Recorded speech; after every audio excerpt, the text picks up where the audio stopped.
This is Horum with Horum's Quorum. My guest today is Hilary Gerzhoy. Hilary is a partner at HWG, and she focuses on legal ethics and malpractice issues. Hilary is a frequent speaker on legal ethics, and so that's how I learned about her practice. And I find she has such a thoughtful approach to advising on the intersection of the business of law and the ethical duties of lawyers. And it's also a fascinating niche to occupy. So I was really curious about how she came to this niche as well. So a lot to explore here. Here's Hilary. Hilary, I'm so excited to have you on. Since the first time I saw you speak, you're a dynamite speaker. And so I didn't think probably the very first time that you'd have you on the podcast, but the second time I saw you speak, I definitely thought about it. So excited to have you on. And we've been having some conversations about your background. And so one part that is really interesting in your journey, you always knew you want to be a lawyer from as soon as you learned about what a lawyer is. You said, that is me. That's what I want. But interestingly, your first job after college was in sales at Google. And so I'll be interested in hearing about that experience and then how it tied into now your work as a partner. And as a partner, you had business development to do. And so be curious to hear about what that first foray into sales was like for you, and then that maybe somewhat surprising return to sales in your career now. Yeah, for sure. Well, thank you for having me on. So as you said, I always knew that I wanted to be a lawyer. I went to U Chicago undergrad, which I absolutely loved, and met my husband there. And some of my best friends are from U Chicago. But it was an intense academic experience. And I knew that I wanted to go to law school, but I wanted to take a year between undergrad and law school so that I could rest a little bit. And so I had been applying to paralegal positions in DC. That's what I thought would be interesting for me. And Google came to campus and they were interviewing, and I got an email saying, "Do you want to interview?" And so it seemed like it was worthwhile to go and interview. And so what they were hiring for were recent college grads to go and sell AdWords, which at the time were on the left-hand side of your screen is where you had the list of all your AdWords ads. And so I took the job because it seemed like if I'm going to do something for a year, this is a really cool thing to do. Google is a super cool company. This is a unique opportunity to do it. Maybe I want to stay for more than a year. Maybe I want to stay for a few years. Living in California is awesome. So I went, and being at Google was pretty amazing, because being at Google, and this was in 2010. So being at Google in 2010, Larry and Sergey still gave their talks to all the Google employees. And so every Friday, like, you could go and just sit and watch Larry and Sergey talk about what they were doing and what the company was up to. And, but I realized that very quickly that I was really not good at this job. The job was I was working for in the financial services vertical. And my job was to call potential leads and try to sell them ad space. And I wasn't good at it in multiple ways. I found it really hard to get motivated to do it, because I didn't find it to be all that interesting.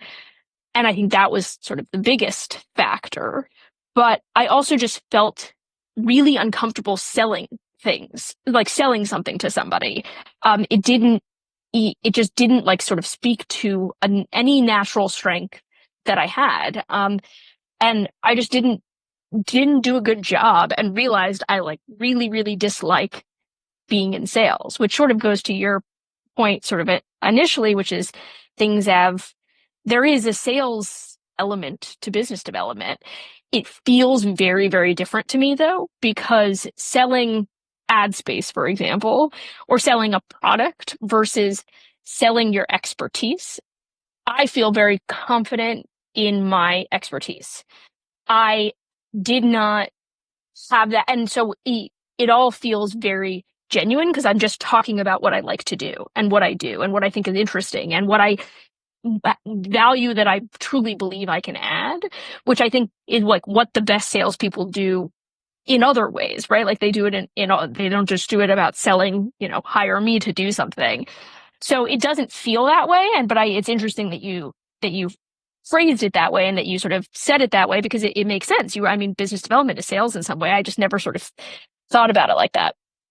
And today, are there any principles you learned in business development? I imagine they had a fairly structured process, or set of principles you use. Do you find yourself drawing on any of those? Was any of the things you learned at Google in that way beneficial to you today? Yeah, well, I think like being systematic about how you're doing things. So thinking about where do you get your business from? And where do you get repeat business from? What are some of the maybe unexpected places that you get business? And really mapping that out and thinking about how to be targeted in that. Like that's what the job really was. And so I think that's a nice lens through which to think about business development now, is really trying to be targeted in the way that I approach it, because doing sort of what's effective, but also the things that are effective can surprise you, right? And the avenues that you think maybe wouldn't be worthwhile are incredibly worthwhile, and some of the avenues that you thought would be really worthwhile are not worthwhile. And try to be objective about that, because I think a lot of times lawyers, you gravitate towards what I think you enjoy doing and what comes naturally. I think those two things often are the same thing, but sometimes they can be different things. But you sort of want to do the thing that comes naturally, the thing that you enjoy doing, or speak to the audience that is motivating to you in that way, for example. But some things don't lead to business and other things do. And I think like when it comes to what I do, there's a bunch of different pieces to this. There's developing sort of industry expertise, which is just useful in general. And so that's more marketing, right? But doing things like writing articles, which I love to do and I write a lot of, but do they lead directly to business? Not really. It's much more indirect, right? It's not there. There have been a couple cases I've gotten that people have said, I read your stuff. I have an ethics issue, but if I did sort of pure time of writing articles to business leads, that's not the way to spend most of my time, but I really like to do it. So I continue to do it. But I think that's one of the takeaways that I had, is having a systematic approach to it all. And can you say some more about like what is systematic about your approach now? Is it scheduled? Is it you are thinking about, hey, I like writing, I like giving speeches. Let me make sure I'm doing one of each a month. Like, tell me what are the ways in which you're systematic. So I've found that speaking is much, much more effective. And so we still write, but I write a lot less than I used to.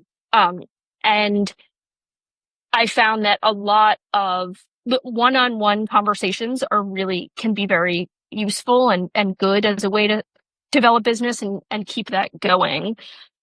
And so being targeted in communications with people, like having sort of the people that I speak to regularly and staying in touch with them, that's another piece of it. But if I could sort of purely do just like what I think is interesting and fun to do, I probably would have more of the writing in terms of the ratio of what I do. But now it's more of the speaking, more of the one-on-one meetings with people, lunches, coffees, that kind of thing. To what extent are you repurposing the content of the things that you're writing for presentations, etc.?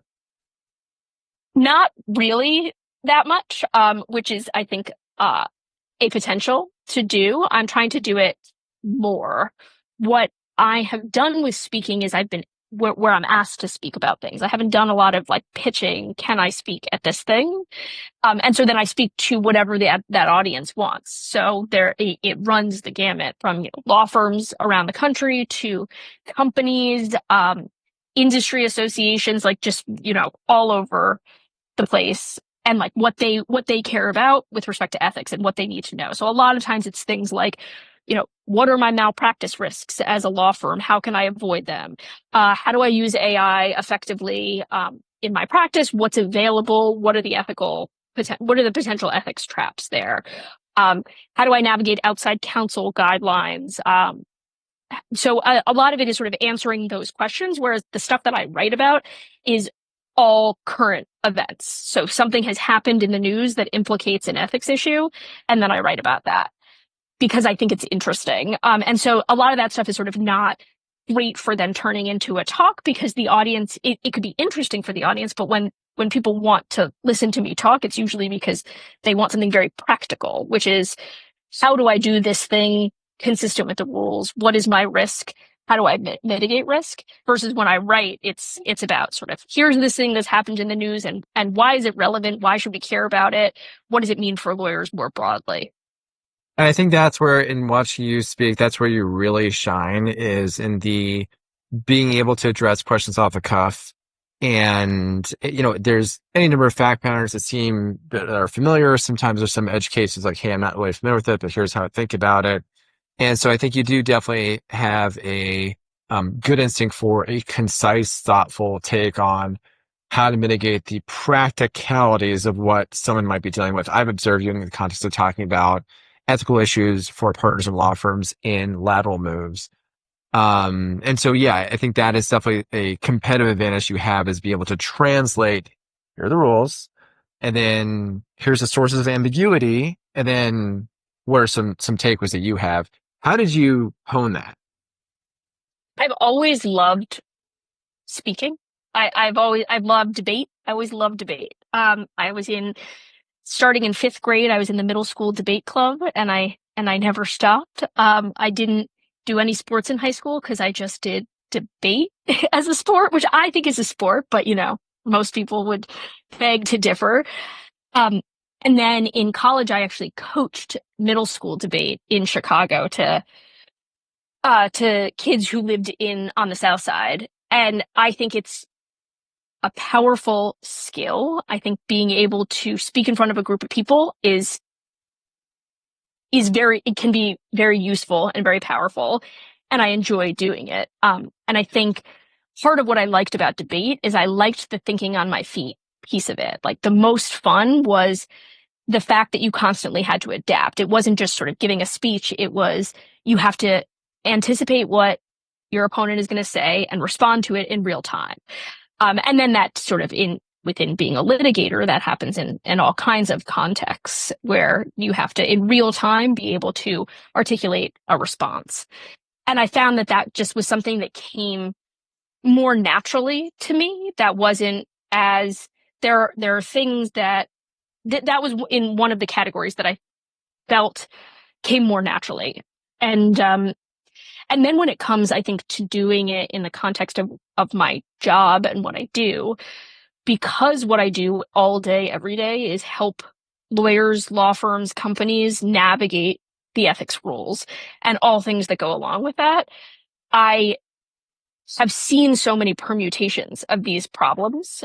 So, as relevant to the talks that you've heard me give about partner recruiting and how it impacts firms, how it impacts the partners.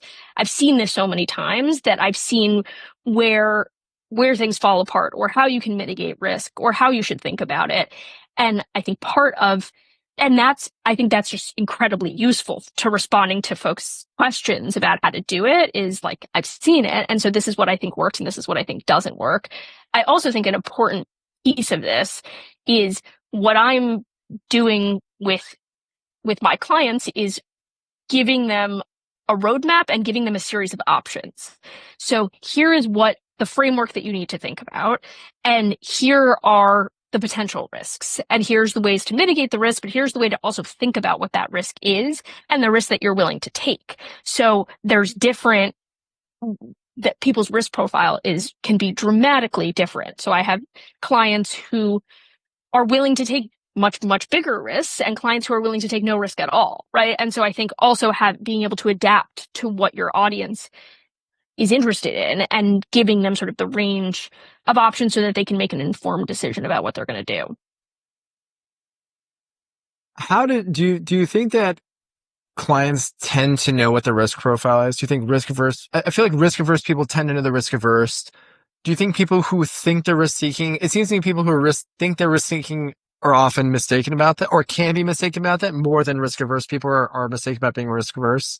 I think that's definitely true. So risk averse people know they're risk averse, right? And they will come to you and they will say, I'm risk averse. I don't want to do anything that's even close to being risky, could get me in trouble, could get, my current firm angry at me. I could get an angry email from the GC. Like, I don't want to do anything like that. People who have risk tolerance, I have almost never seen acknowledge that they have a greater risk tolerance. They don't, I don't think that lawyers ever really see themselves as risk takers, right? We follow the law. We're rule followers, right? And we help other people follow the law. We make creative arguments about what the law is, but like our profession is rule based. And, um, so I think when I see that, it's interesting to me when people have taken huge risks. And I'm like, I just want to make sure that you know that what you did was a huge risk. Because a lot of times folks come to me after they've done things, right? So there's actually it's not just what do I do in anticipation of this decision that's going to implicate a bunch of ethics issues. It's, I've done something already. I'm afraid of what the ramifications are. What are the ramifications? How do I get out of it? How do I navigate it? All of that. And I'd say, 95% of the time, people will come to me and say that they've done something, and I will be shocked at the way that they perceive what to me is an enormous risk. And sometimes it's usually one of two things. It's usually one, they don't know. Like they weren't thinking in real time that this was such a big risk. They were, um, because they don't know the rules as well, they weren't sort of thinking about what the implications of the rules would be. So I think that's a decent category. It's like I made a mistake, like I took a risk without really knowing it was a risk. And then I think the other category is I took a risk, but because my reason was for doing it was so good, it doesn't really count as like me being a risk taker, right? It's that the motivating reason was so top of mind for me that like I don't even see the choices that way anymore, right? It's like no, I have to do this, right? There's a lot of people who I speak to who feel like they have to do things. And the truth is you don't, right? You have lots of choices about how to do things, but they sort of have framed it such that when they have taken a risk, it was a necessity.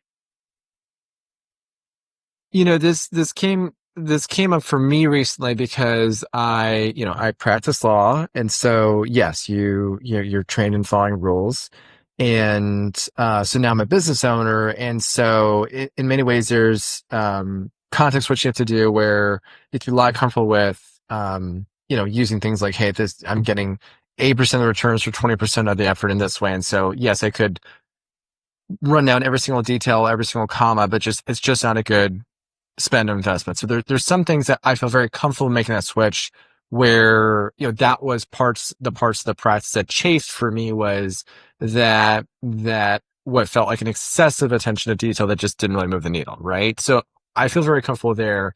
It's interesting because I ran to not a terribly obscure, a common tax issue that, upon a read of of an ordinance seemed to create some ambiguity. And so I talked to a tax lawyer about it recently who agreed, yes, there is ambiguity. And here's how to, and this lawyer just happened to have just run into this issue for another similarly situated recruiting agency. And so it was very top of mind, and she was able to speak to this in great detail. And it was interesting because like I was in a position to make a risk assessment of whether I was comfortable with taking a risk here. And so part of it, some of the training you have to undo as a lawyer in this context. And I'd be curious to what extent you feel that equity partners have to go through this analysis too, where they're both a lawyer and then also a business owner, where you have to say to yourself, okay, yes, I could take a risk here. What I'm finding is that actually the analysis of a risk and taking a low risk option can actually, on one hand, I'm trying to train myself to say it's okay to take risk, but actually another concept I'm finding, actually it's totally fine to take a low risk option because in any number of scenarios, a low risk option, in this case, that's my conclusion. The low risk option here will involve the certainty of some relatively small payment. And I'm okay with doing that because I don't have to think about that. What's most important to me and what's most scarce is my attention. And so I don't want to distract at all from my focus. But what an instinct that I do have to unlearn is sometimes proving a point like, well, I'm a litigator and I know how to take a dispute. So that's the instinct to unwind in any ramifications. But it's interesting because what I'm starting to discover very, very recently is that sometimes the low risk option is just the best option because yes, you can prove a point and make some new law maybe or something like that if you want to take that risk. But it's a distraction. So unless it's core to your business, core to your practice, you don't have to do that. So I don't know if that something that you've seen or the advice that you've given that's on point. I've definitely seen it, and it makes me think of two primary instances where this comes up. The first is the equity partner category, which you mentioned, and then the second, and I can talk about both of them. And the second category is um just putting people's attention back on like that what you said. You don't have to think about this anymore. If you take the riskier option, it's going to be in the back of your mind constantly, right? You're going to wake up, you're going to be nervous about it. You're going to think, oh no, like what if, somebody figures out that I did this thing I wasn't supposed to do? And so for people that I talk to who are tempted to take the risk, because the temptation to take the risk is usually, from what I've seen, born of two things. One, fear that you're not going to uh, keep business or continue to make money, um, or fear that you won't be equipped to continue to do your work. So, like, some people feel tempted to take proprietary documents with them when they go from one job to another job, right? Because they're afraid, oh, I've been trained up in this. I know these templates. I know how this all operates. And the reason I'm really good at my job is because I have all of this. I have all this material. Well, it's firm proprietary material. It's not your material, but there's a huge temptation to take it. Why is that temptation? Usually what I see is the temptation is not because people are, um, being greedy or thinking it's mine. It's a combination of two things. It's feeling like I worked a lot on it, right? There's a piece of it, but a lot of it is fear-based. Like if I get to this other job and I don't have all the things I had at this other firm, I can't be successful. And but you have to weigh that fear against do you really want to be waking up in the middle of the night worried that the firm is going to know that you took documents that you're not allowed to take? Like, do you want that to hang over your head? Because it will continue to hang over your head. And a lot of folks are like, you know what? That makes sense. Like, it's not worth it. And the other piece that I always say to people, and I'm sure you have a lot of experience with this, is if you're getting recruited to go to another great job, great firm, it's not because you had templates at your old law firm. It's because you're a really good lawyer. And what makes you a good lawyer is, yes, you had access to these resources, but it's all the skills that you've developed. And so, like, don't sell yourself short in thinking that you need all of these things to do your job and to be effective at your job. With respect to the equity, and that tends to be a much more junior person thing, right? So like a junior partner, somebody who's counsel, who's sort of just getting started and feels very unsteady in their position at a firm because they don't have a big book of business. And your power in big law is the size of the book of business that you have. It's your power and it's your autonomy.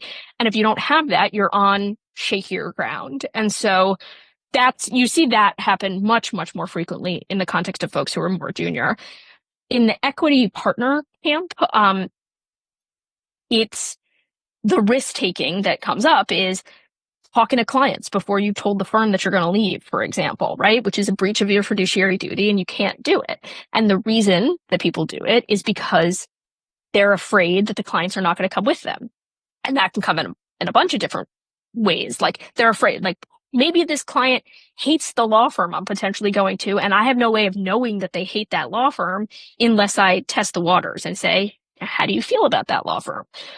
What about if I don't sort of set it up in motion, somebody else is going to swoop in. As soon as I give my notice, they're going to swoop in and take that client from me.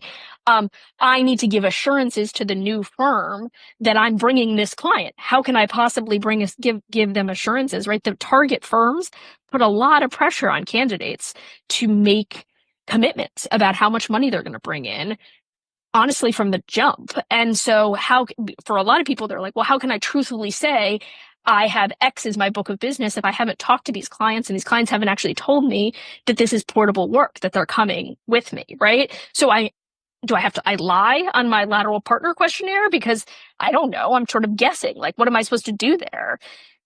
And so a lot of it is like they take a risk because it feels like it's a necessity, right? Like I can't answer these questions and make a move unless I have violated my ethical and fiduciary obligations.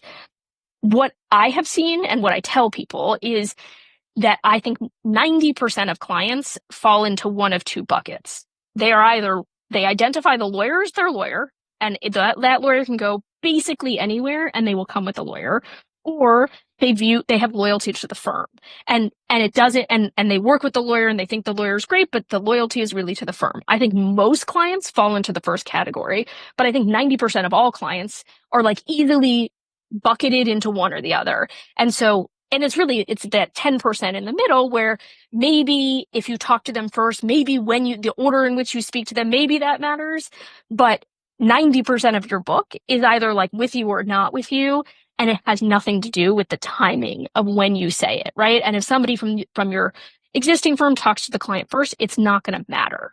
And that's what I've just seen over and over again. And so for people who sort of try to take these risks and solicit the clients when they're not allowed to solicit the clients, there's not a lot of upside and there's a huge amount of downside risk. And I've represented lawyers in like arbitrations that ultimately result where firms will sue lawyers for leaving for doing things like violating their solicitation, violating anti-solicitation provisions. And it's ugly. It's not a pleasant thing that any lawyer wants to be in because it's literally your former colleagues coming up against you and like as witnesses, right? And like testifying against you, like somebody that worked down the hall from you for 15 years. Your professional reputation is impugned. It stays with you. It takes an emotional, it's not just like money, it's an emotional tax to do it. So, and that's if the whole thing ending up in litigation, but like there's lots of stages before then that are incredibly anxiety provoking. And so is it ultimately worth it? I don't think it is when it's not going to, it doesn't move the needle in what I've seen. For that 90% bucket, do you feel like lawyers tend to have, this is kind of similar to the question of like, do you know your own risk profile? Do you think lawyers tend to know gut level, like, hey, like, is the client really going to go with you? My guess is most lawyers know, but like, what do you Yes. think? Yeah.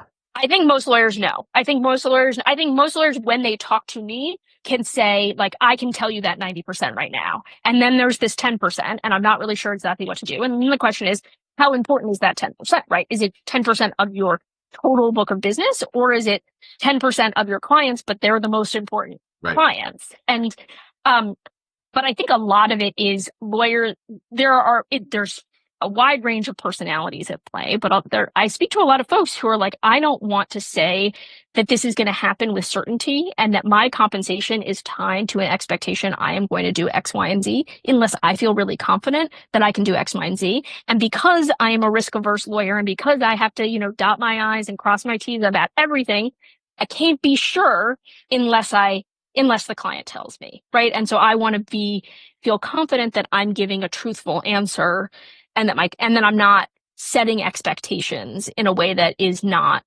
realistic, both because I think people feel uncomfortable. Like if your target is to bring in a certain amount of money and you clearly can't do it, that's an awkward position to be in, but also to go down in compensation psychologically is very hard for people. So like you go in with this very like competitive compensation package and then the next year you make a lot less. And I think people just do a lot better with small incremental gains versus a big jump and then back down, even though back down is still better than what you had before. It's hard for folks. I think that's when we talked a little bit about remote work. I think it comes up in remote work. Like taking away a benefit is a lot harder than if people just sort of like gradually got, okay, you can work from home. If you told lawyers 5 years ago you could all work from home one day a week, people would be like, that's amazing, right?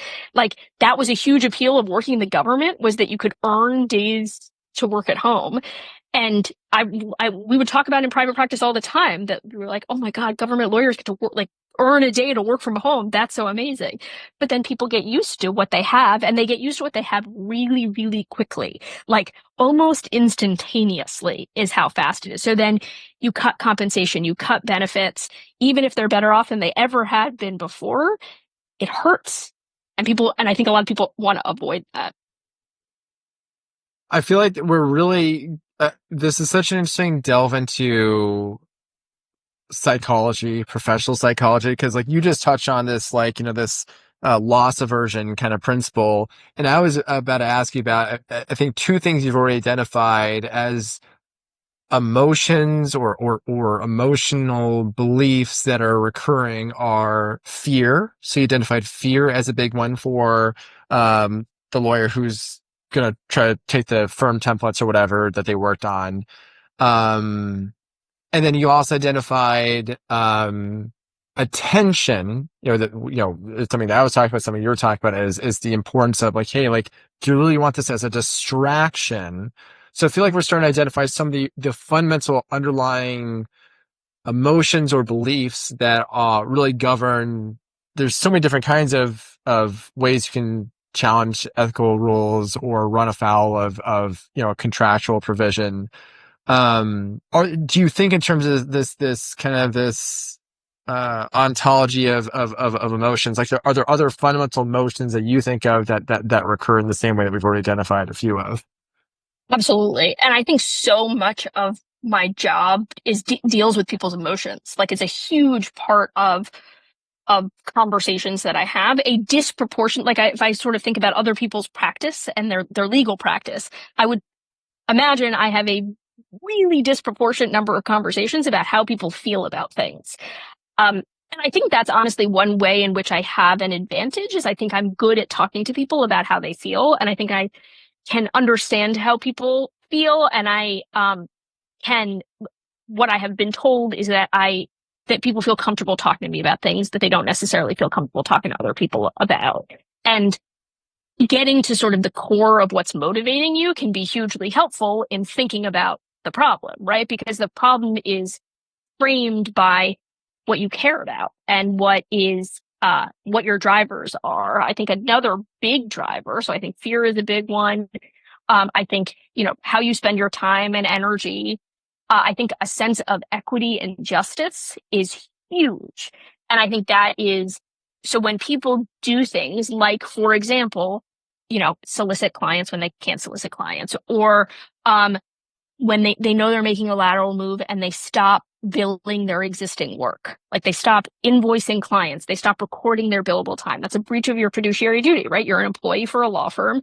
You can't just stop billing the time that you spend, but they feel like they've been mistreated and they feel like there has not been equity because other people have gotten paid more than they have and they deserve to get paid more, or other people have been treated better, gotten practice group chair, gotten whatever sort of highlight from the firm and they haven't. And that was unfair and unjust.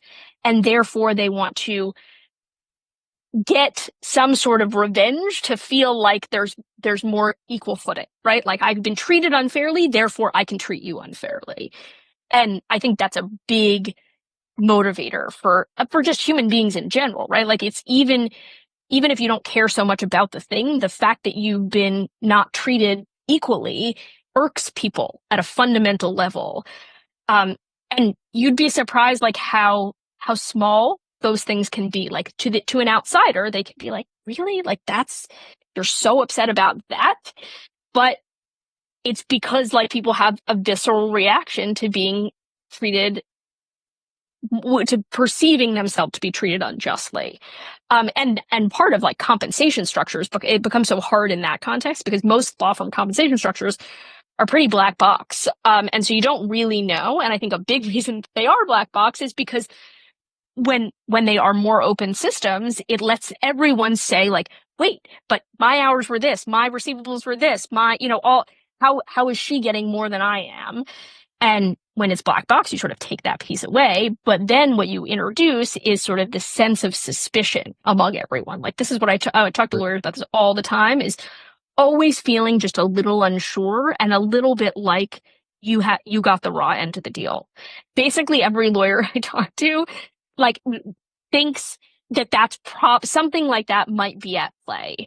Um, in part because like the way that the private practice of law operates is, have you ever heard of the idea of a greedy profession? I think there was like a New York Times article about this a few years ago, and it listed a few greedy professions. The law was one, being a consultant was one, like a management consultant. You know, you like work for Bain or BCG and you travel 5 days a week.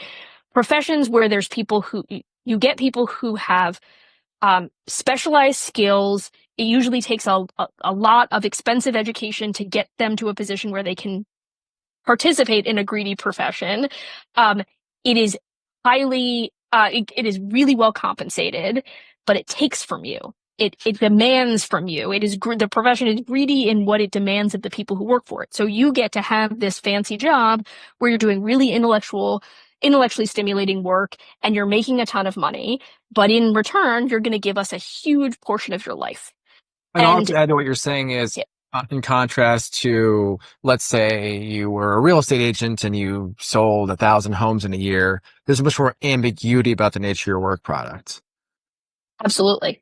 Yeah, I think that's absolutely right. Like you can do, because in those professions too, it's a little bit more choose your own adventure than it is in something like management consulting. You know, there's a very specific path. This is what you're supposed to, and the law is that way in a way that like very few professions are, right? Like you start as an associate, you work as an associate for X number of years. Then at most firms you become counsel. Then if you become counsel, you can become a non-equity partner. Then after a non-equity partner, you become an equity partner. But even if you go before that, right? You do really well in college. Then you go to a competitive law school. Then you try to get a clerkship, right? Like there's this path that is laid out that is getting in the front door, right? And that doesn't mean that people don't get in on the side doors and there's other ways to achieve that. But there is this sort of like, here's how you do it to end up at the place that a lot of people want to end up. But there are sacrifices that are involved in that, right? Which is really that you're giving up a huge amount of your time. And so I think all of the reason I bring this up is because I think not all lawyers, I think a lot of lawyers who work in big law feel like they've given too much and that they sacrificed too much.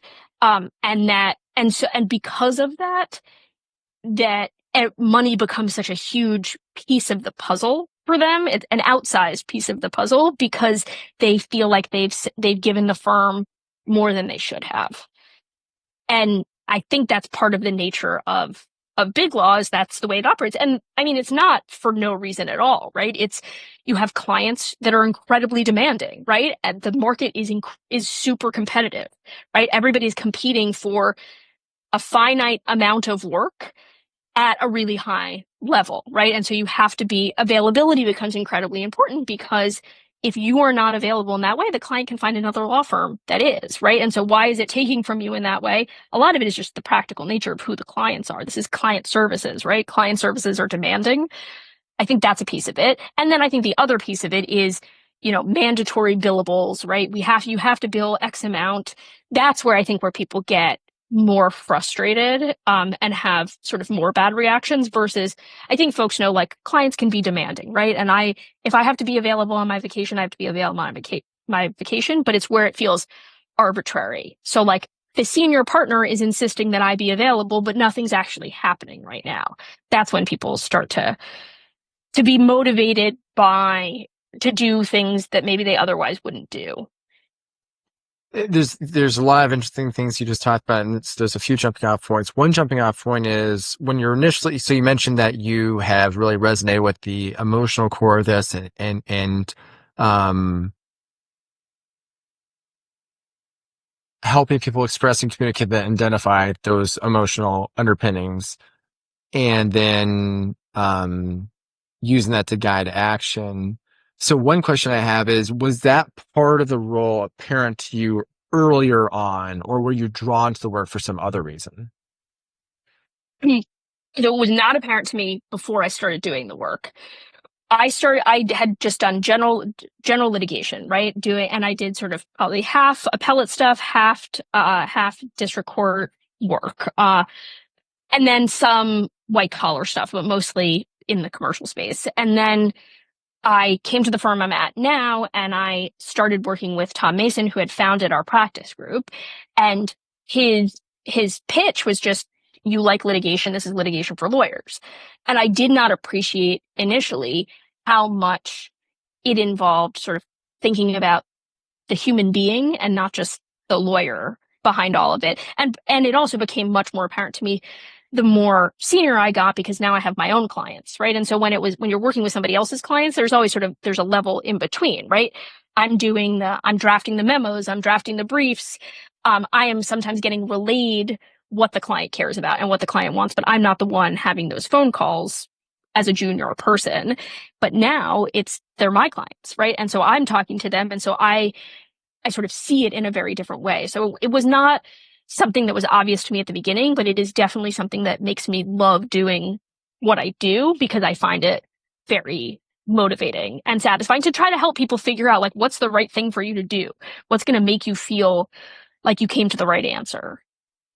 And how do I solve your problem? That's the other piece, is like litigation. This is one of the reasons I like the ethics work so much, is litigation is adversarial. And that's draining for me, right? Like, there's some people who just like the fight. I like the things that the things that you do to be a litigator, like research, writing, oral advocacy. I hate the fight. So like the thing about debate that I loved was I liked thinking on my feet. I liked that like it pushed me to be creative. But it's not that I liked, like, I'm going to fight someone. That is just, I don't have that. That's not enjoyable to me. And with the ethics work, some of it is litigation, right? Like sometimes we've got to fight. We're, in a disciplinary proceeding. It's a malpractice suit. Like that's what we got to do. But a big chunk of it is I can solve the problem and we can come up with a solution. And there's like so little in the world of litigation that actually falls within the let me come up with a solution category, that there's something really nice about that. It also seems to me that what you're helping people do is make decisions that are, I think at their core, most people have an ethical compass. Yeah. And sometimes it gets compromised, but then I think people regret that, and they can go pretty far down that route. But then just really of just consistently make decisions in life that compromise some ethical value they have. But I think at their core, people want to help be guided to ethical action. And so I imagine it's a gratifying part of your process. What's the principal use? So let's say someone communicated to you, "Hey, I'm operating out of fear. Hey, I'm operating out of feeling injustice." Like, how do you then say, "Hey, I get you're feeling those things." How do you use those as, like, now I understand that you're framing? How do you get them back on making decisions that are consistent with their ethical compass, and so they have autonomy, agency to that is the motivation, not like the fear of the rule and getting the stick or whatever. Yeah. I think it's understanding what the risk is of doing the wrong thing, not in terms of the stick of getting disciplined, but that you are taking on this risk and you don't need to be, right? And I think it's like, so people understanding that the fear is, they feel a fear that is not proportional to what the actual danger is. And that, and I think that can be relieving for people to sort of understand, um, to put everything into context. And I think the other thing is for people to know that that other people feel that way too.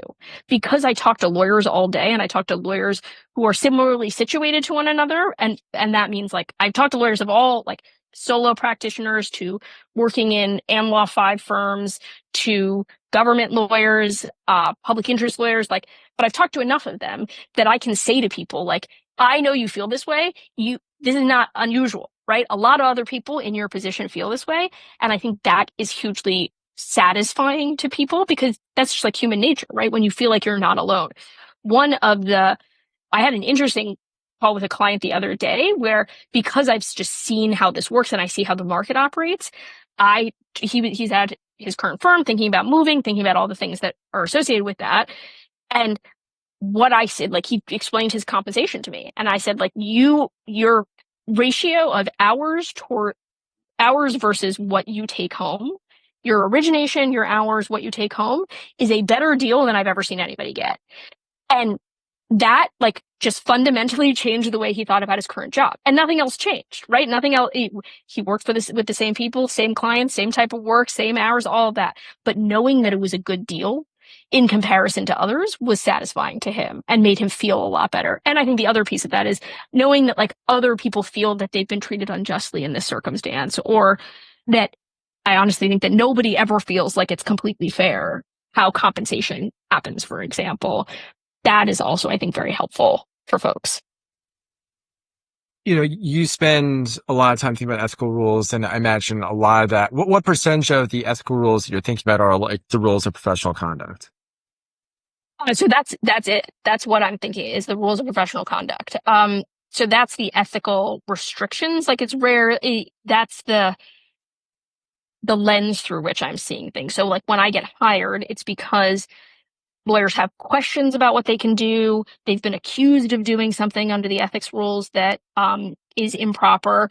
When with any malpractice suit, ethics stuff it comes into play because the central argument in a malpractice suit is that you fell below the standard of care, which is you didn't zealously and diligently represent me, which is implicates all the ethics rules. So it's always thinking it's either litigating with respect to the ethics rules or giving advice with respect to the ethics rules or defending somebody who's in a disciplinary proceeding, for example, which is purely about the ethics rules. There's no monetary sanctions, for example, in a disciplinary proceeding versus a malpractice suit is obviously done for monetary damages. I haven't given a death of thought to the rules of professional conduct since, taking the MPRE. And I imagine that's true for any number of lawyers, especially if you're at a big firm, like, hey, we kind of have like largely guidelines for how to progress here and how we do our work. And there's guardrails. And so just, there's plenty of ways to not be thinking about those issues. Of course, I think there's plenty of ways to run afoul of them in ways you don't realize, like, hey, I'll just download this material from the firm and, what's the difference? But so I'm curious how you think about this. Do you feel that there are, I can imagine someone, let's say a trial lawyer might have an opinion that, hey, there's underrated rules of evidence or underrated hearsay exceptions or something like that. That, if you're just thinking about them all the time, like here's something in your repertoire that you may not really appreciate.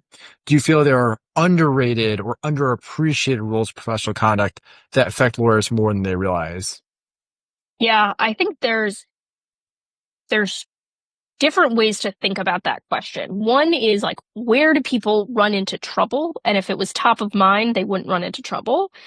I think that's one avenue. And then I think another avenue is what are the rules of professional conduct say about X such that I can do X more and then be better at my job, right? So not that the risk is that I don't do it and I get in trouble, but I could do it more. With respect to like where people get in trouble, the so where people get in trouble in the disciplinary process is extremely different from where people get in trouble in the malpractice world. So disciplinary proceedings are about anybody can file a bar complaint, and disciplinary counsel can institute an investigation on its own based on anything, right? Like they can read an article in the New York Times that talks about a lawyer doing something that seems shady. They institute an investigation. They have subpoena power. It really mirrors the sort of criminal justice system a lot more than it does civil litigation. Like there's a lot of due process, all of that. But what a lawyer get in trouble for? I mean, disproportionately small firms and solos get in trouble. Why? Because client money is a big concern, right? It's a big concern of the disciplinary counsel for good reason, right? We don't want lawyers stealing client money. But the trust accounting rules, the rules that govern like how you deal with client money, no lawyer at any big firm has any idea, right? Like do they even know what an IALTA account is? Like, why would you? Because you're not touching client money. You maybe are the one sending out an invoice, but that's it. And so you sort of have the freedom to not care about it because there's a whole infrastructure that does care about it that is tasked with doing it as a full time. But if you're a solo or a small firm, you're absolutely dealing with client money. And there are so many opportunities to make mistakes in this process. So I'm not talking about the client who like intentionally steals from the lawyer who intentionally steals from their client.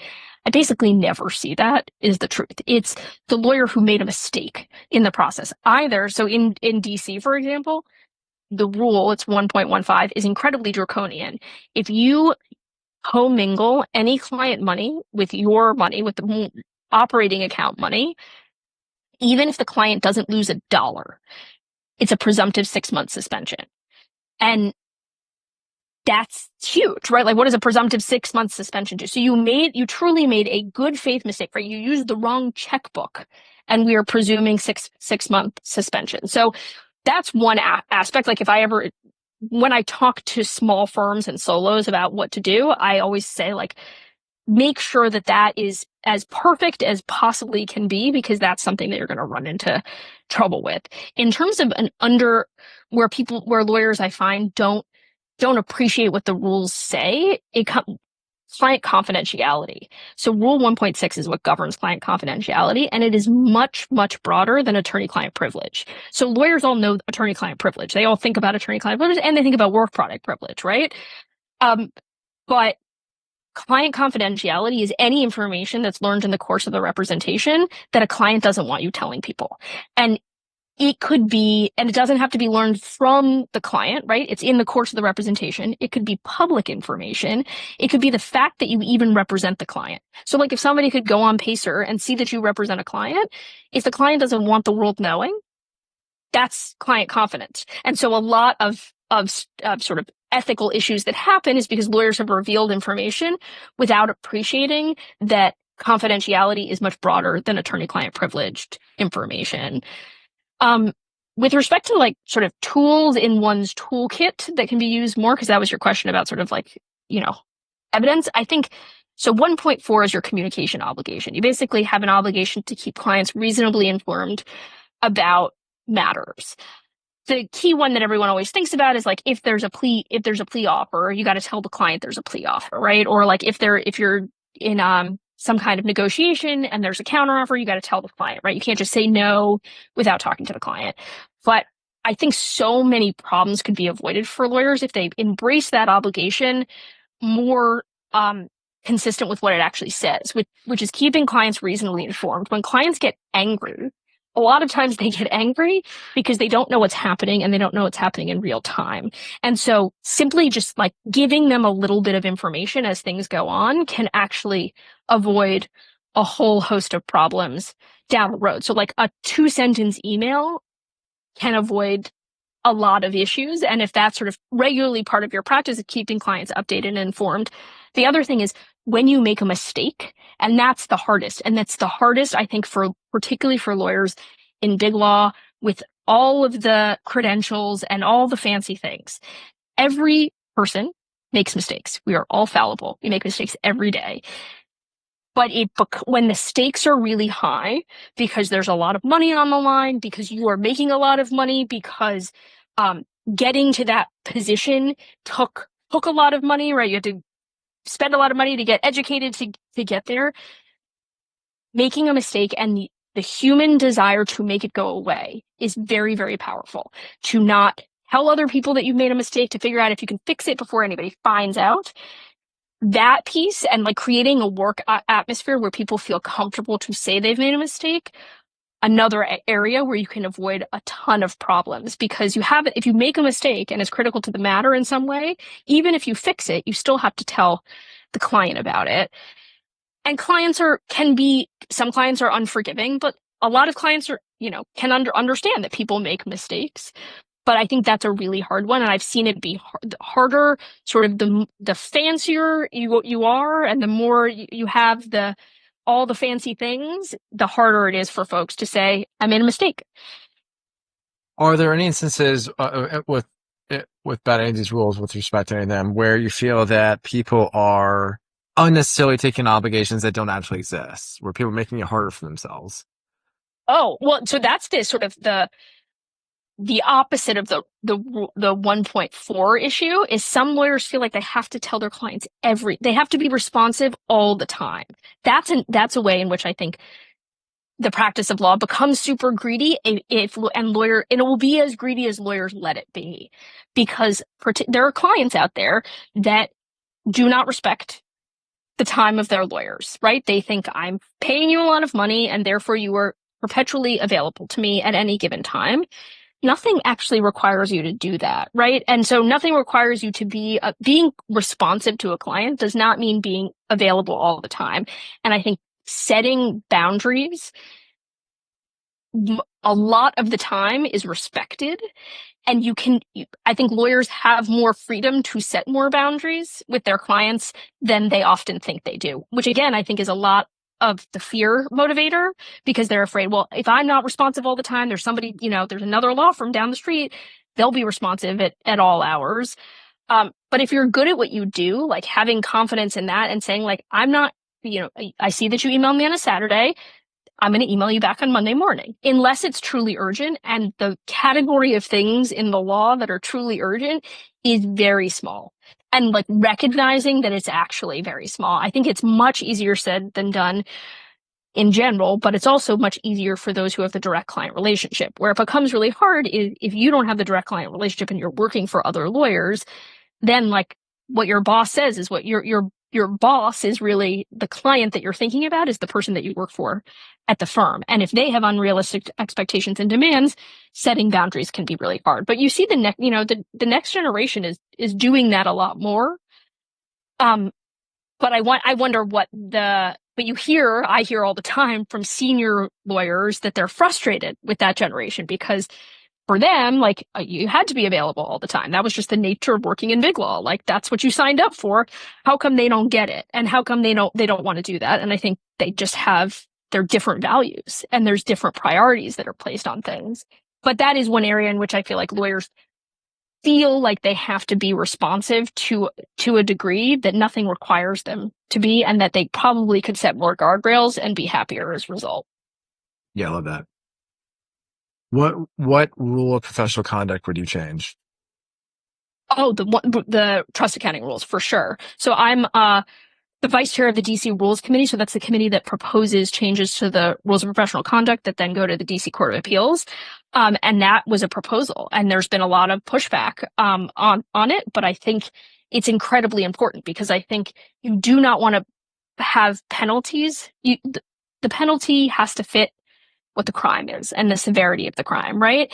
And when somebody makes a mistake and nobody's hurt, having a presumptive 6-month suspension, that can destroy somebody's career. Like if you're a litigator, every time you pro hoc to any court, you have to say if you've been disciplined before. And there are lots of courts out there that will not let people pro hoc in if they've ever been subject to discipline.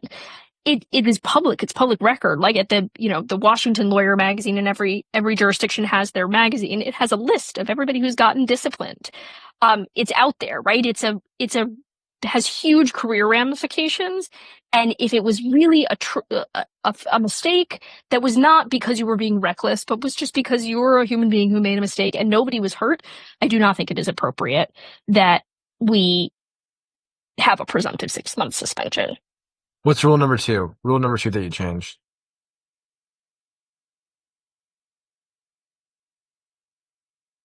Well, I don't know that I change it. It's a really hard one to navigate, which is 8.3, which is your obligation to report when other people do things that violate the rules. That's a really, really tough one for people. And I don't know what the answer is. And I think that the rules I think where we have landed is sort of the best you can get, but it's not very satisfying because it's when somebody has done something that calls into question their fitness to practice law. What does that mean? That means very different things to different people, right? So I teach legal ethics to professional responsibility at Georgetown. And yes, my class was yesterday or 2 days ago. And we were talking about, reporting obligations and somebody said, well, if you know that a lawyer is like consistently unfaithful, right, and cheating on his wife with like tons of different people, like, doesn't that mean he's like not a trustworthy guy? Shouldn't I report him? Right. And I mean, that's a hard question, right? I think the answer is no, that doesn't trigger a reporting obligation, but I could see why you might think that. Or, somebody has a drinking problem, for example.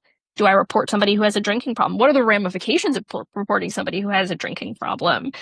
The thing about 8.4 too is the reason that it's hard to navigate. It's also really, really hard to discipline people as a result for violating it. So it's becomes a little bit toothless because you see basically no prosecutions for like, oh, you knew that he was forging documents and you didn't report him to the bar. That fact pattern comes up basically never. So that's a hard one for people to figure out, like, when do I actually have to do this? Is can become a very tricky question. I'm curious you see successful partners, and you see an interesting cross section of their circumstances and get really gritty into finances and that kind of stuff. And so you see patterns and commonalities. I'm curious, apart from working hard and being great with relationships and thinking in terms of business, apart from those qualities that somebody could possess as a rainmaker, what are commonalities you've observed among very successful lawyers that, and let me qualify, say, not just ones that are successful monetarily, but ones that you think big picture are good lawyers, good ethical compass, just overall like good people, like who are very successful. Like, what are commonalities you're seeing among those people? No, I think of two categories that go to each of those things. I think that they're two different answers. I think for somebody who's successful in being a rainmaker and successful at what they do and has a big book of business and is well regarded, one quality other than the qualities that you mentioned, I think, is confidence, and or at least projecting confidence. Because you meet a lot of people who actually are deeply insecure, but they project confidence. Because the thing is that clients are hiring, they want to feel like they've hired somebody who's going to protect them, right? In whatever way that is, right? If you're in a transaction, if you're a personal injury lawyer, if you are doing, a private equity deal, right? Clients want to feel like their lawyer knows what's happening, knows what's going on, is going to see problems before they happen, and is going to protect them. And so if you give off that just energy in life, that I've seen that as a very, very consistent thing with the people that I talk to who have very successful law practices, is they sort of give off this air of confidence, like self-assuredness, and calm, like a calm energy about, because it's sort of like a I got this vibe, right? I think that's one piece. Now, with respect to like what sort of sets people up for being ethical, and being sort of compliant with the rules and staying on the right side of things, I think thinking about the client is the most important thing. The lawyers who think about the client first, because as I said, like, we're a client services profession. And I think sometimes lawyers don't think about that in quite the way that is contemplated by the rules of professional conduct, which is all of this is designed to have the public have faith that lawyers are held to a certain standard. And so when a lawyer says something or does something, that we can have trust in them, right? Like that a lawyer's not going to get in front of a court and lie. That a lawyer, when you're interacting and negotiating with a lawyer, that they're going to be truthful in those negotiations. It's sort of, there's lots of jokes about lawyers being liars, but the way that the profession actually looks at it is because you occupy a position of power, and therefore there are certain restrictions that are put on you and certain expectations. And I think the lawyers who think about their role as being an advocate for their client first don't fall into so many of these traps, because if you're focused on what's in the client's best interests, you're not going to make a mistake that's going to be a mistake that amounts to a violation of the rules. You might make a mistake because we make mistakes as human beings, and you might get sued for malpractice. But again, lots of folks can get sued for malpractice when they didn't commit malpractice. But you're going to stay on the right side of things if that's the perspective that you occupy. That's interesting. I wonder how you'd also consider scenarios where there's any clients who don't have full appreciation for ethical conduct, or and then also aren't repeat players in courts or otherwise in the practice of law, where there's scenarios where lawyers have to challenge their clients or decline representation as necessary, where clients are saying, hey, like, this is conduct that I'm expecting, and the lawyer is saying, hey, like, I know that's a departure from what's right. So I don't know how often you run to observe that as a pattern, because I totally understand what you're saying with like having a client-centric focus, and that is a good North Star for saying, hey, am I doing the right thing here? Or am I just looking out for myself or looking for my client? it seems to me there's sometimes situations where the inverse is the most ethical path. And so that's also a tool mindset that lawyers have to keep in mind too, is their reputation, the firm's reputation, and the profession's reputation. And so, I wonder how you Absolutely. think about that. Yeah, I think it's absolutely true. And I think it can come up in all kinds of contexts. But one way that I'm seeing it happen now is politically, and lawyers who are involved in politics, and with this administration, and being pressured to do things that they know are unethical. So I have a lot of clients that are government lawyers, recently departed government lawyers, currently government lawyers that may not be government lawyers for very long. And a big chunk of the conversations that I'm having are, first of all, the general counsels from my agency have been fired. There's no general counsel to talk to, so I need to hire an outside ethics lawyer. And I am being asked to do something that I don't think is right. What do I do? And the answer is, for every client representation, if you are being asked to do something that violates your ethical obligations, the answer is withdrawal. You have to withdraw from the representation. Now, first, you try to persuade your client to not do that thing, right? But if your client insists on a course of action that requires that you violate your ethical obligations, you have to withdraw from the representation. And I think that is easier in certain circumstances and harder in others. But I would imagine that there are plenty of lawyers right now who are working in the administration who feel deeply conflicted. And I think there's probably plenty that don't feel conflicted at all. There are plenty that were there and just, immediately, resigned. But I think that there are lawyers who feel deeply conflicted about what to do, who their client is too, right? When it's the government, that's also like the government. When you work for the government, the client is not the president. The client is the head of the agency that you work for, right? Like the Justice Department. So what is in the best interest of the Justice Department? But I think that is sort of has come to the forefront because of where we are in history, in a way that it sort of never, I don't think it has before. Hmm. Can you give us a breakdown? We haven't talked about the big picture breakdown of your practice to help people understand the context of the mixture work that you have. Yeah. So I do, um, a big chunk of my practice is serving as outside general counsel, which means that I get hired by firms of all sizes, from solo firms, small firms that don't have a dedicated general counsel, to basically be that person for them. Or get hired by big law firms that have just a dicey, weird ethics question that needs somebody to do a deep dive. A lot of times that goes to things that deal with conflicts of interest, because that can be really hard to navigate. And they can get, particularly when there's lots of clients with competing interests, where there's overlap, there's subsidiaries, affiliates, there's outside counsel guidelines, there's lots of things to navigate, sort of what the answer is there. So I do a lot of outside general counsel work that deals with that, and also with just managing clients. Like, looks like there's going to be a fee dispute. What do we do here? And then I do the litigation aspect of it, which I think of as in two categories, which is the malpractice litigation, and then also litigation with respect to the disciplinary conduct. So representing lawyers and firms that have been accused of violations of the rules of professional conduct in that whole process, which results in, if it's an investigation, and then if you ultimately don't get it dismissed or have negotiated discipline, which is sort of like a plea deal, then it goes to a trial, and then it goes to an appeal. And so litigating those cases. So that's like the combination. And then within the sort of general counsel stuff, a lot of it is just like one-off ethics things that lawyers are dealing with. So like the context in which we met, which is lawyers who are making lateral moves, there's just a lot of ethics issues that come up in that. And so some people wanting guidance about how do I do this? Tell me what I don't know, what I don't know.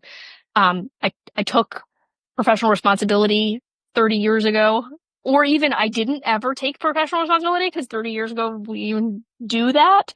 And I basically remember none of it other than don't steal from your clients. So like, tell me here what I need to be thinking about. So in your capacity, you see lots of things that work and lots of things that don't work. And I wonder if you think of your work the same way that I do. So, something that I've come to appreciate in my role as in a recruiting agency is we see recruiting practices in lots of firms. We see how lawyers think in terms of making moves in lots of instances. And so that helps inform us in a couple tangible ways. So it comes to things like agreements. So things like a recruiting agreement, there's terms in there that I've come to have an appreciation for. There's market terms that you can kind of understand, like, hey, here across firms, there's maybe variations in some ways on some of these terms, but there's a abstraction away across these firms of the market terms. And so part of what I do is guide firms on, hey, what is market terms? You may not appreciate what are market, even really large law firms may not have an appreciation for market terms. But more fundamentally, I think what's really helpful in my capacity, explain why these are market terms. What is it that is beneficial to the firm for using market terms? And that what benefits a firm is not zero sum to what benefits the recruiter, not zero sum to what benefits the candidate. What do you mean by market terms? In terms of, say, like, what is how much recruiters are compensated, the structure of their compensation, payment terms, things like, guarantees for how long, that a lawyer is going to be at a firm. There's those are, I think, are three of the most important terms you might find in a recruiting agreement. Um, And that would be the recruiting agreement between the law, like a law firm who's hiring you to be their dedicated recruiter to place a certain, like, we need somebody for this role, go find them. yes, that's right. Yep. Okay, and say your question, what your question was again? I'm curious. So I'm making the observation that what I am finding is that what's a key part of what I think is a lot of the value that I bring is to explain, here are market processes. So apart from this, the tangible recruiting agreement, generally processes for firms have a goal, bring in the best talent. Okay. Here's what I observed are the best processes for do that. And some of it is reducible to the mechanics of the terms in an agreement and showing, hey, here's why there's standard processes across firms. And here's the benefit to you to comporting to these market terms. And the benefit to you is not zero sum to the benefit to the recruiter, to the lawyer. Okay. I'm curious if you see an analog in your work where you're able to observe patterns across law firms and how they structure things like partnership agreements, or in terms of how equity partnership is structured. Is it lockstep, modified lockstep, et cetera? And I'm curious if you have takes on, hey, like, what are fair market terms in partnership agreements? What are fair market terms in law firms that is most effective for structuring partnership?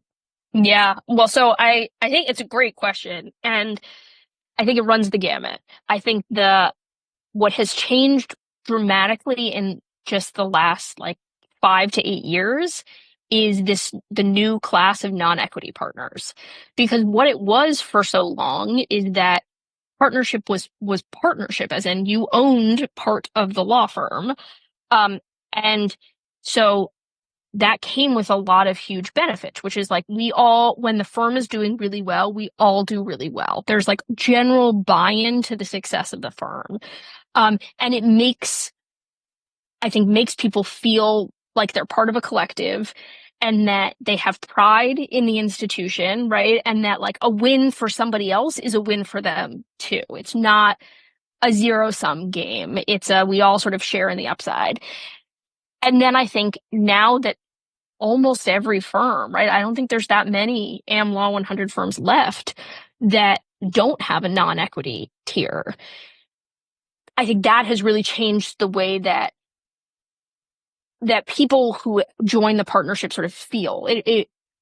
You become a partner, you're sort of a partner in name only because you don't actually have, you don't get a benefit from the upside that's a direct benefit of having equity in the firm.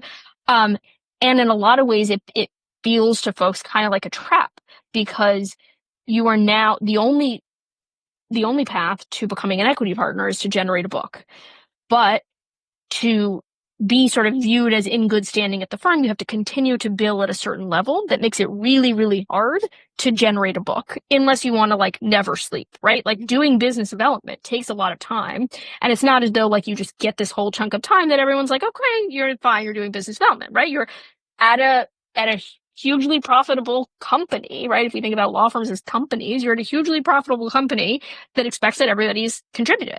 And so the way out for a lot of people become like the way to like the thing that gives you more freedom, which is being an equity partner, feels kind of impossible in a way that it didn't before, right? Like it would be you did your 7 or 8 years, you did superlative work, now you share in the equity. And that means that you feel differently about like you don't feel this rush to generate your own business. And if you do, great, but there's plenty of folks out there that don't, that are also equity partners and also feel valued. So I think that's a big change that has made it harder for people who are sort of coming through the ranks to feel valued. The other piece to like what I see where there's more harmony among the partnership is more transparency. More transparency about how compensation works. And firms do it all, they all do it differently in terms of how things are how factors are weighed in terms of how you get equity. But I think people understanding what the process is and having a process, right? Not, and making it so that there is transparency, not just about what the outcome is, but what the inputs are.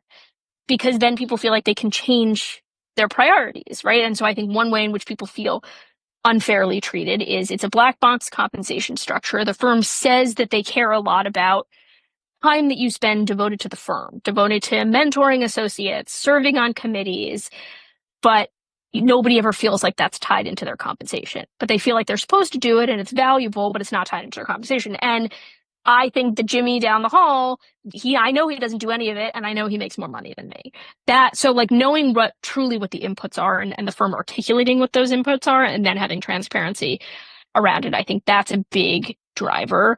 I think not having billable hour requirements fundamentally changes a law firm in ways that I ultimately think are so much better for clients too. Because when you have an arbitrary requirement, it makes people feel it incentivizes people to do things that we do not want to incentivize lawyers to do, which is to maybe one lie, right? Say they're spending time doing something that they're not, or more often just being inefficient, right? Because I have to get to this number, and if I have to get to this number, like, all right, I'll read that deposition transcript again. That's not in the client's best interest. And so it should be that you do the work that's needed to get the result for the client and do the A+ product, right? But like once you get there, stop.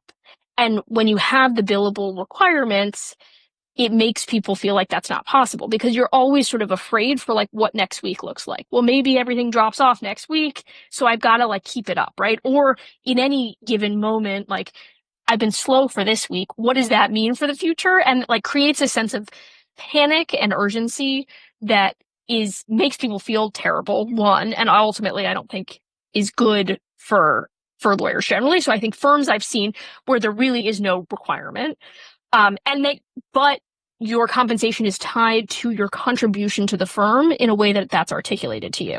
So your contribution for some firms is just purely what you originate, right? And that can actually make people feel quite happy because they know if I bring in X, I will make Y, period, end of story, right? That can actually just be very satisfying to people. Or there's other factors, but I know what those other factors are, and they feel in my control to some extent. Versus a billable hour requirement, for a lot of people, does not feel like it's in their control if they're not generating their own work.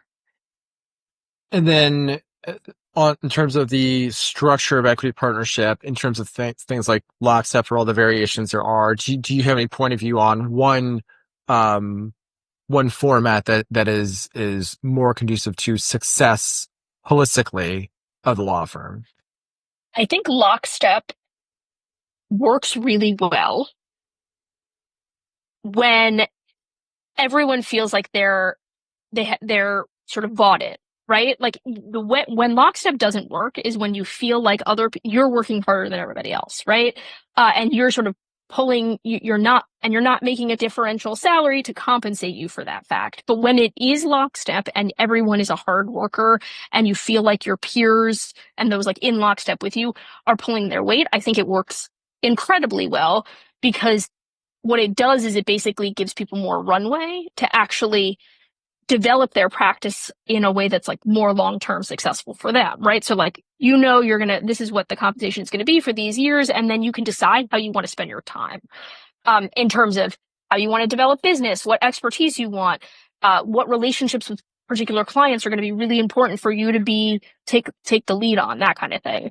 So I think it works really well until it doesn't work, until somebody feels like they got the raw end of the deal. But a lot of firms are getting rid of I mean, there's very few firms left now that are really doing true lockstep equity. Lockstep it's for associates, the market is the market, right? And there's some deviation, but not very much deviation. And there's actually like incredible transparency about that, in the way that in like a lot of professions, there's not. Like you can literally look up, like, what does a 7th-year associate make at an Am Law 100 firm, and like you will find out. Like I couldn't look at like random Fortune 500 company. What is like somebody who's worked there for 7 years make? There could be like an enormous range, right? But so there's something very strange about going from a place, a structure where there's complete transparency and everybody makes the exact same amount of money, other than bonuses, which are as a percentage, a pretty small percentage of your sort of ultimate compensation in terms of differences. To a system where you have no idea what anybody else is making, and often what like the basis is for what you're making. Because a lot of times with firms too, the bonuses, like if you hit the hours target, then you get the full bonus, and the full bonus is X. But even with with the equity partner situation, it's not, unless it's really you get a percentage of what you bring in, then you sort of have no idea what I worked this amount of hours, this is how much I billed, and like I don't know what the compensation committee is going to tell me I made. That's where most people live, and I think it's not super pleasant. But there are there are reasons why firms do not want transparency, because it gives them a lot more power to make decisions. And you mentioned, I've seen you previously speak about partnership agreements and some of the somewhat punitive terms that can be in there that don't really come up until they come up, kind of like, what you're saying. And do you think upstream there's any issues? I mean, like, what does it speak to something else about the firms that have these kinds of terms? It's probably not these firms that have these other high quality aspects of harmony among partners, even if there's differences in terms of work product and compensation. Can you speak to the impact of a fair partnership agreement, and what are some of the terms you think should be in a fair partnership agreement? So the vast majority of partners, I think, don't know what their partnership agreements say, because when you are offered to join the partnership, the answer is yes. And it's sort of, whatever you want me to sign, I'm going to sign it. And partnership agreements can be hundreds of pages long. So I don't think that they impact the culture in anybody's lived experience at the firm until they want to leave. And in basically any way at all. So like a really unfairly drafted partnership agreement that has a lot of punitive terms, I don't think impacts somebody's day-to-day existence basically at all until the moment that they leave. And so if they never leave, they spend their, entire career at a firm, that the firm has a bunch of provisions in a partnership agreement that would, if they knew about them, would be unfair. They don't have any ramifications on their existence. The firms that and like, what are the punitive things that we're talking about? One of them, one of the most punitive ones that I've seen is, that your capital contribution can be used to count against your accounts receivable. So if clients haven't paid, the amount that they have not paid can be deducted from your capital contribution. Capital contributions are supposed to be money that you give the firm for a period of time up until the time that you leave, so that the firm can stay afloat and there's not cash flow issues, right? And almost every partnership agreement has a payback period, because partnerships don't want to be in a position that, say, 50 lawyers leave and then all of a sudden they can't pay their lease or they can't pay their staff. But there's a payback period, right? But the idea is that you get your capital contribution back. It's not money it's not a donation. But I've seen this, it's not super common, but I've seen it a few times where if your clients don't pay, we're going to deduct it from your capital contribution. I think that and the reason it's so unfair is because, as any practicing lawyer knows, you do not have control over whether or not your client pays. There are some clients that just do not pay.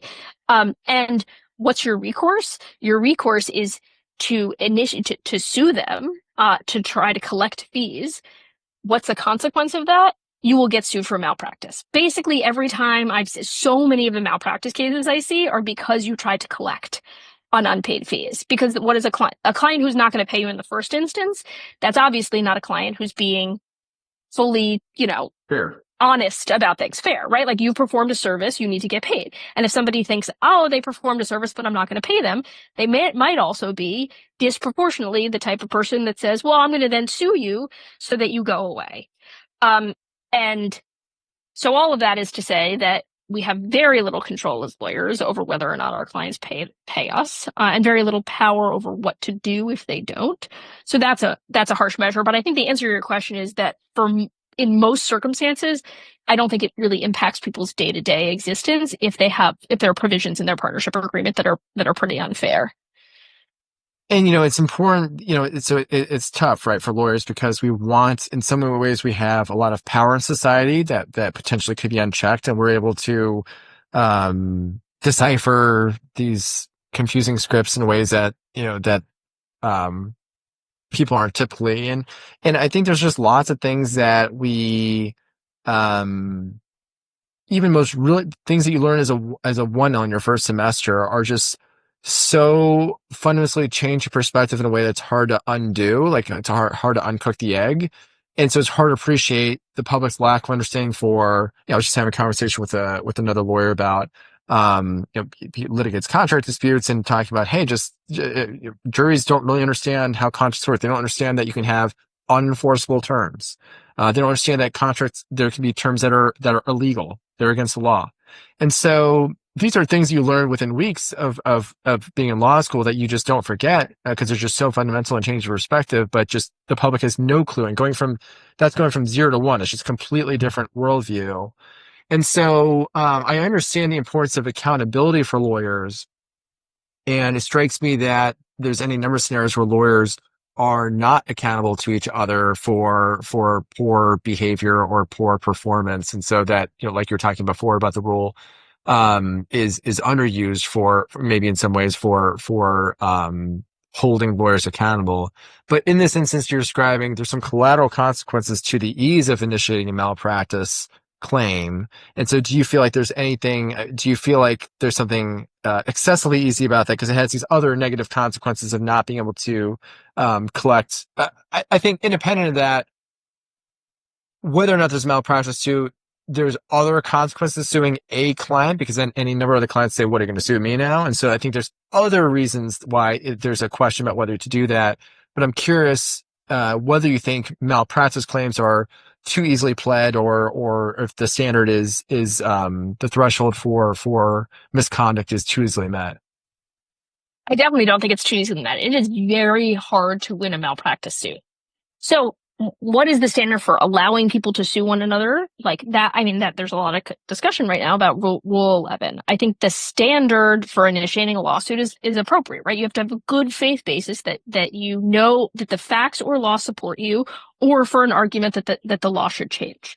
I think that's the right place for us to be, right? And you have to do some diligent inquiry before you do it. So you can't, if you bring a lawsuit and somebody hasn't done anything that justifies it, and you have no reason to believe that they have, then that will be dismissed and you will be sanctioned. That's appropriate, I think. In the context of proving a malpractice claim, though, the standard for being successful in a malpractice claim is super steep, because what you have to show is that but for the lawyer's mistake, you would have done better. And that's a really, really hard counterfactual to establish. So the things that make for like a malpractice suit that end up being successful is, for example, you didn't call, and my lawyer forgot to call an expert. The judge said, you would have won if I had heard an expert on this issue. How often does that happen? Like, never, right? So I think that the standard is the appropriate one, because that is sort of as a logical matter what you should have to prove, right? You should have to prove that not just that my lawyer made a mistake, but What if for? they hadn't, I would have done better. Um, so I think that I don't see clients like initiating malpractice willy-nilly. Like that doesn't seem because it is expensive for them too, right? To do it. But I do think it's sort of the the response to them being sued to collect fees is what happens a lot.